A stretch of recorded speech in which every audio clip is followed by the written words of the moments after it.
be down to earth or be brought down. Alam mo, ang overconfidence isa yung weakness eh.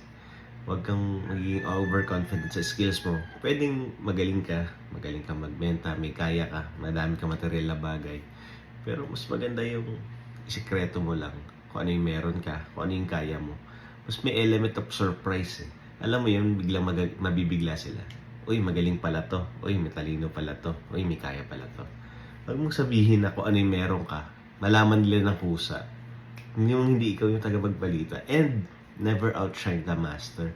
Meaning, kung may mga boss ka, wag mo silang higitan, wag mo silang, kahit mas matalino ka, wag mo ipakita mas matalino ka, wag mo ipakita mas may kaya ka, mas magaling ka.